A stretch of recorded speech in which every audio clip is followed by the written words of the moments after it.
ہم میں اور شیطان میں ایک چیز کامن ہے، جانتے ہوئے یا نہ جانتے ہوئے، اور چاہتے ہوئے یا نہ چاہتے ہوئے۔ اور وہ کیا چیز ہے؟ کہ میں بڑی چیز ہوں۔ جیسا کہ شیطان نے کہا تھا کہ میں تو آگ سے بنا ہوں، اس نے تکبر کیا۔ جب اللہ نے کہا کہ آدم کو سجدہ کرو تو اس نے انکار کیا اور تکبر کیا۔ اور آج انسان کیا کرتا ہے، میں اور آپ کیا کرتے ہیں؟ جب اللہ ہمیں اپنی عبادت کی طرف بلاتا ہے، حی علی الصلاح حی علی الفلاح کی طرف بلاتا ہے، تو ہم کیا کرتے ہیں؟ اللہ قرآن میں فرماتا ہے کہ وہ مسلمانوں کی سے مخاطب ہو کر اللہ فرماتا ہے کہ وہ اللہ کے جو نزدیک ہیں وہ اس کی عبادت سے تکبر نہیں کرتے، اس کی عبادت سے تکبر نہیں کرتے، اور اس کی پاکی بیان کرتے ہیں۔ اور یہ تکبر کیا ہے؟ میں اور آپ جو گناہ کرتے ہیں اس کے بارے میں اللہ فرماتا ہے کہ یہ بھی تکبر ہے، کہ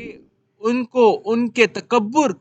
اللہ فرماتا ہے قرآن میں کہ ان کو ان کے تکبر اور ان کے تعصب نے گناہ پر آمادہ کیا۔ آپ اندازہ لگائیں کہ ہم جانتے ہیں ہم اللہ کو دیکھ رہے ہیں، پھر بھی ہم سوچتے ہیں کہ دیکھی جائے گی۔ اللہ جو سب سے بڑا ہے وہ ہمیں دیکھ رہا ہے، پھر بھی ہماری یہ جو چھوٹی سی انا ہے یہ ہمیں گناہ پر راغب کر دیتی ہے، اور ہم اللہ کو چھوڑ کر شیطان کی مانتے ہیں۔ آپ صلی اللہ علیہ وآلہ وسلم نے فرمایا کہ جس شخص کے دل میں رائی کے برابر تکبر ہوگا وہ جنت میں نہیں جائے گا۔ کتنی بڑی بات ہے، رائی کے دانے کے برابر۔ اور آج ہم کیا کرتے ہیں؟ ایک شخص نے پوچھا آپ صلی اللہ علیہ وسلم سے کہ یا رسول اللہ صلی اللہ علیہ وآلہ وسلم، میں پسند کرتا ہوں کہ وہ اچھا کپڑا پہنوں، اور میں پسند کرتا ہوں کہ اچھا جوتا پہنوں، تو کیا یہ تکبر ہے؟ تو آپ صلی اللہ علیہ وسلم نے فرمایا کہ نہیں، تکبر یہ ہے کہ حق کے آ جانے کے بعد تم اس کو جھٹلا دو اور لوگوں کو حقیر جانو۔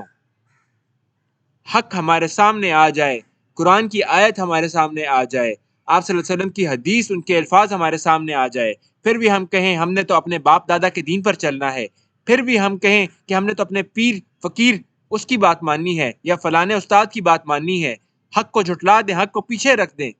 آپ صلی اللہ علیہ وسلم اور اللہ کی بات کو پیچھے رکھ دیں، اور اپنے تکبر میں اپنی منمانی کریں، یہ تکبر ہے۔ تو رائی کے برابر بھی اگر کسی کے دل میں تکبر ہوگا وہ جنت میں نہیں جائے گا۔ اللہ قرآن میں فرماتا ہے کہ لوگوں کے سامنے گال نہ پھلا اور اترا کر نہ چل، کہ اللہ کسی تکبر کرنے والے شیخی خورے کو پسند نہیں کرتا۔ کتنی بڑی بات ہے، اللہ خود فرما رہا ہے تکبر تو اللہ کی چادر ہے، اگر اس کو کوئی کھینچے گا اللہ برباد کر دے گا، اور تکبر صرف اسی کو جچتا ہے۔ ایک صحیح حدیث میں آپ کو بتاتا ہوں کہ ایک شخص کے بارے میں آپ صلی اللہ علیہ وسلم نے فرمایا، اس کا مفہوم ہے کہ وہ گھسیٹ کر اپنا کپڑا تکبر کے ساتھ چل رہا تھا تو اللہ نے اس کو زمین میں دھنسا دیا، اور وہ قیامت تک زمین میں دھنستا چلا جائے گا، اور یہ صحیح حدیث ہے۔ ایک اور حدیث کا آپ کے سامنے ذکر کرتا ہوں کہ آپ صلی اللہ علیہ وسلم نے فرمایا کہ تکبر شور مچانے والے اونٹوں میں ہوتا ہے، اور بکریاں چرانے والے ان کے دل نرم اور ان میں ملائمت ہوتی ہے۔ یعنی جن کے پاس مال آ جاتا ہے وہ فخر اور تکبر میں مبتلا ہو جاتے ہیں، اور جو غریب چرواہے ہیں، بکریاں چرانے والے، ان کے دل نرم ہوتے ہیں، ان کے دل ملائم ہوتے ہیں۔ میرا آپ سے سوال ہے کہ میں اور آپ کیا چیز ہیں؟ ہم کہتے ہیں کہ میں نے امپائر کھڑی کی، میں نے اتنے بزنسز بنائے، میں نے اتنی گاڑیاں لی، میں نے اتنا مال اکٹھا کیا، میں انجینئر، میں ڈاکٹر، یہ میں کیا چیز ہے؟ آپ مجھے بتائیں، اگر اللہ آپ سے سماعت لے لے، آپ کی بینائی لے لے، اگر اللہ آپ سے چلنے کی صلاحیت لے لے، اللہ آپ کا سانس آپ پہ دشوار کر دے، اللہ آپ کے حالات آپ پر ناسازگار کر دے، اللہ آپ کو کسی جھونپڑی میں پیدا کر دیتا، کسی قحط زدہ علاقے میں پیدا کر لیتا، آپ کیا کر لیتے؟ کتنے لوگ اس دنیا میں محنت کرتے ہیں، یہ آپ پر اللہ کا رحم ہے کہ اللہ نے آپ کو عطا کیا ہے،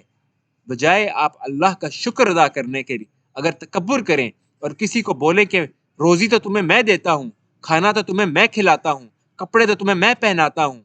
تو اس تکبر کی سزا آپ کو جہنم کے علاوہ کچھ نہیں ملے گی۔ اللہ قرآن میں فرماتا ہے اس دن آپ دیکھیں گے کہ جن لوگوں نے اللہ پر جھوٹ باندھا ان کے چہرے سیاہ ہوں گے، اور پھر اللہ فرماتا ہے کہ کیا تکبر کرنے والوں کا ٹھکانہ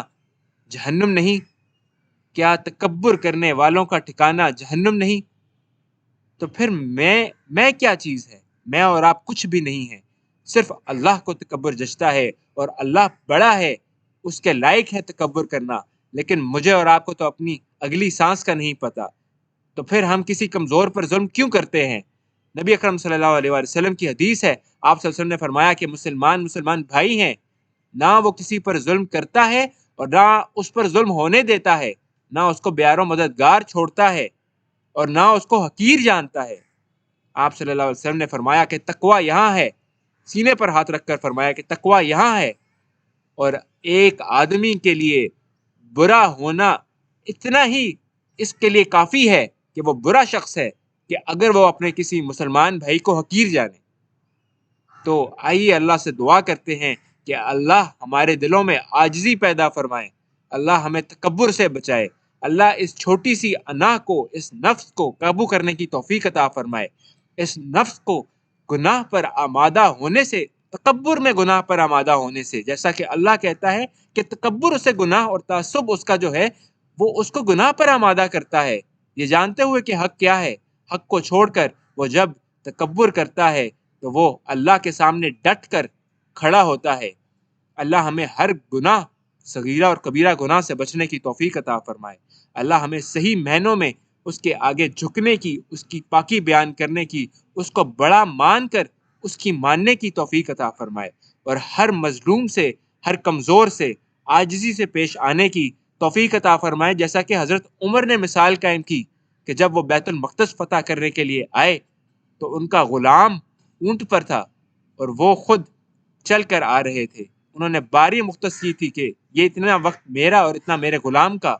اتنا ان میں منصفانہ رویہ تھا، اتنی ان میں عاجزی تھی، اتنا وہ تکبر سے دور تھے، اور یہی وجہ ہے کہ شیطان بھی جب وہ کسی راستے سے چلتے تھے عمر بن خطاب کے، تو شیطان اس راستے سے دوڑ جاتا تھا کہ وہ اللہ کی ماننے والے تھے، اللہ کے آگے عاجز تھے، اور ساری دنیا ان کے سامنے اللہ نے عاجز کر دی۔ اللہ ہمیں بھی ایسا بننے کی توفیق عطا فرمائے، آمین۔ السلام علیکم۔